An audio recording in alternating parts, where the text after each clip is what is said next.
Kevin Stefanski is here, one of the best coaches in football. You've been awarded that in the past, so it's not me saying that. It's everybody saying that. What's going on, buddy? Not much. We're down here in Florida. Life is good. Beautiful day. I get to spend it with you and all my good friends. Are you self-conscious about the coach's photo? Do you know it's going to go everywhere, and you're like, all right, I got to kind of flex on him? Like, what's the move? Yeah, Dan Katz is a friend, so Big Cat. I've done the podcast. Yep. I got out of that picture, went up to my room, dropped my bag, and I had a text from him saying, I heard you guys did the picture. So he's got sources everywhere. Yeah. I grew up with three brothers, so being made fun of is something that's very natural. For me, I went to an all-boys school. There's a thing called negative affection where you just kind of make fun of each other. Yep, I know it well. Yeah, so I'm very comfortable in that world. I'm asking every coach this. You can take it any direction you want.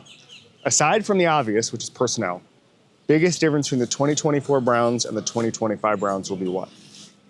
I think offensively, we're going to adjust what we're doing from a schematic standpoint. Of course, a lot of the players will remain the same with some new players. Defensively, Jim, as you know, you're always trying to change up what you're doing, but the core of what you're doing stays the same. So for us, from an offensive perspective, going to try to adjust a bit of what we're doing going into this year and make sure that we're multiple, make sure that we're versatile, make sure that we're sound. Now that you're settled in Cleveland, what's the biggest thing you've changed as a coach? Or what's the biggest thing you've learned? Where you say, okay, I would never do this as a rookie coach. Now I'm doing it mid-career in Cleveland. Yeah, I think like any job, until you get a few laps around the sun, you get comfortable in what you're doing. Obviously, there's a lot that goes into this gig, and a lot of it is fun, some of it not so fun. But I think the big piece for me, my job so often during the season is messaging. How I message to the players, and you want to make sure that you're all on the same page and you're all thinking the same way and you're talking about things the same way. So maybe the thing I knew going into it, but it is a labor-intensive part of my job is messaging. What surprised you about the messaging part? Like, is it that the best thing I've ever heard Andy Reid said, if you can't fit it on a cue card, don't tell the players. Like, I love that kind of stuff. Like, what's the number one thing you learned about getting through to guys? Well, Coach Reid is correct, and I'm very concise. Like, if you told me to go up there and talk for 15 minutes, I would struggle. Like, I'm ready to get up and hit my point and sit down. But I think the big part for me is football coaches, you're in front of the team Wednesday at meetings, then after practice on Wednesday, sometimes Thursday morning, after practice on Thursday, Friday. You're in front of the team so often, not like a baseball manager. I remember talking to Tito Francona. He's like, yeah, we have a team meeting, first day of spring training, that's it. No more team meetings. So there's just a lot of exposure that you have to the players. What's going on in baseball? They work on fundamentals one day on March 3rd, and they're like, we're good. That's it for us. It's such a different sport. Yeah, it's a different sport. Just 162 games. I don't think they have time to talk about the last game because they're getting ready for the next one. A couple football questions for you. I asked Jack, I said, what's the number one thing on a Browns fan's mind right now except quarterback? And he was like, well, it's just quarterback. Sounds about right. So Jack wants to know, what are we going to have a quarterback? We're going to have players that we're excited about. And we look at this thing, it's not yet April. Yeah. So we have to get through free agency, have to get through this draft, and then see what the makeup looks like. I will say this, I'm excited about Kenny Pickett. Kenny's a guy that we did a lot of work on a few years back. All these careers don't always just go through on a straight line. So he's a guy that we're excited about having, and we'll see how the rest of it shakes out. It's something I've talked about with a couple of coaches this week where we had Dave Canales on yesterday. We're talking about career resurrections with three guys. We're talking about Kevin O'Connell, who had Sam Darnold last year. What do you think the league gets wrong about, just broadly, about those kind of guys who are on their second, third stop?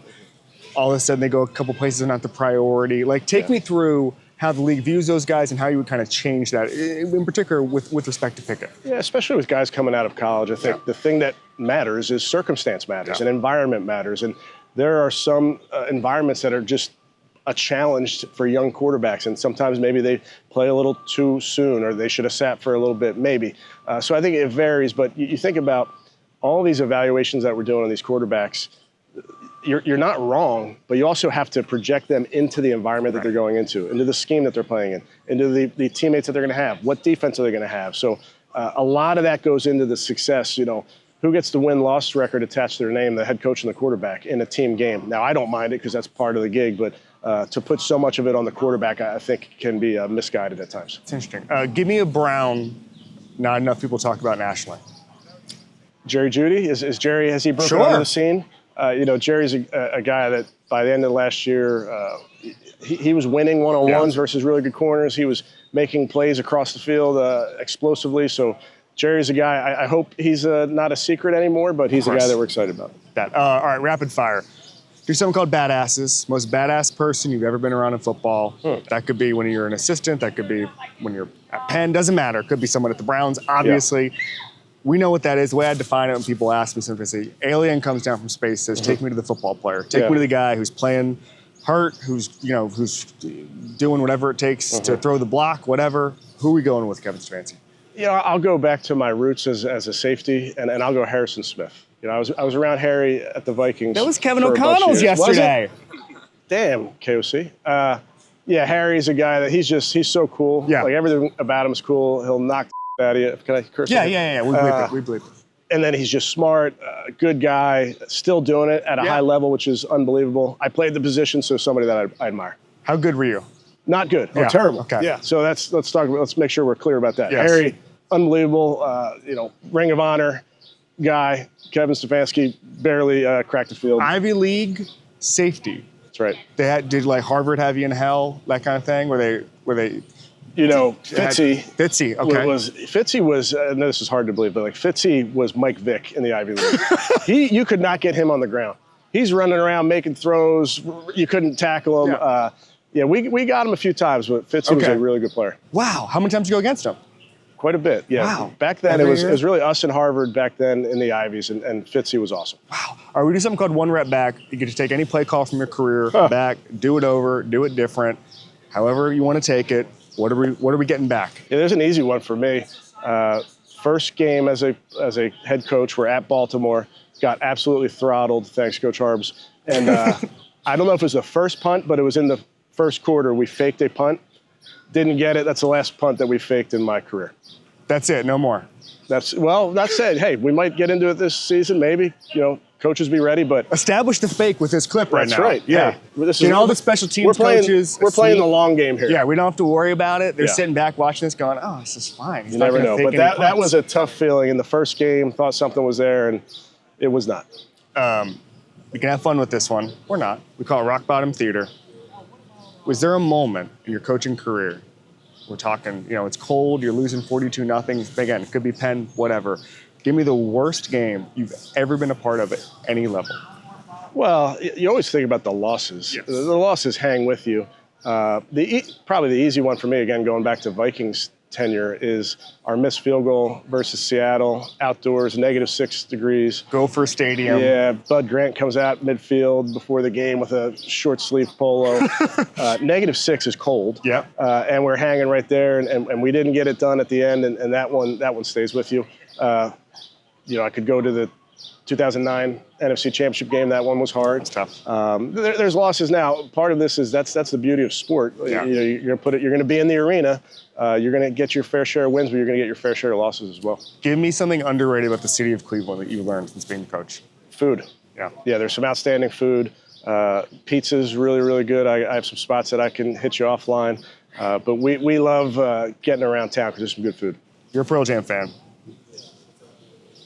You've been to how many shows have you been to? I don't know the number. No, a lot. Oh, yeah. Same with me. It would take me a while to go, all right. Haven't counted. Blah, blah, blah. Give me a Pearl Jam take that you think makes you like a bona fide 10 club member where you're just like, all right, this is my, if you're at a 10 club meeting, that's what the fan club is called, 10 club. We're all proud members here. I am. We're before a show, we're talking PJ. Yeah. What are we talking about? What are you bringing out? Well, I will say this. I love their early stuff. I love their recent stuff. For me, it's kind of when you were, I think it goes back to when maybe you were in high school when you first discovered your band. So for me, my favorite album is No Code. And I don't know if that's popular or not popular, but I gravitate towards the music that you really that you grew up on. I remember the early stuff, but No Code was the first album for me. I completely agree with you. So when I was at The Ringer, Sean Fennessy still is one of the guys who was running it. He has a Hall of Fame vote, a Rock and Roll Hall of Fame vote. So he sends me a photo of him voting for Pearl Jam. Nice, he knows I like the band, whatever. I said to him, and he told me to calm down. He was like, "We need to hose you down, bud." I said, Pearl Jam was like Tom Brady. They had almost 3 distinct Hall of Fame careers. Yeah. You could just take early Brady and late Brady. They look like different guys. That's Pearl Jam to me. It's like you can just take, if you just split them up, they still make the Hall of Fame in a bunch of different ways. That is a testament to how good they are, is they reinvented themselves and they were still Hall of Fame caliber. Couldn't agree more. No Code would be the year that Randy Moss got there to New England. Yes, 100%. And they just redefined the idea of a deep ball. Yep, they were first team ever to run majority shotgun. I don't know what the no code analogy is, but we'll find one. We'll find one. We'll be there. All right, Kevin Stefanski, thanks so much, buddy. Thanks, Kevin.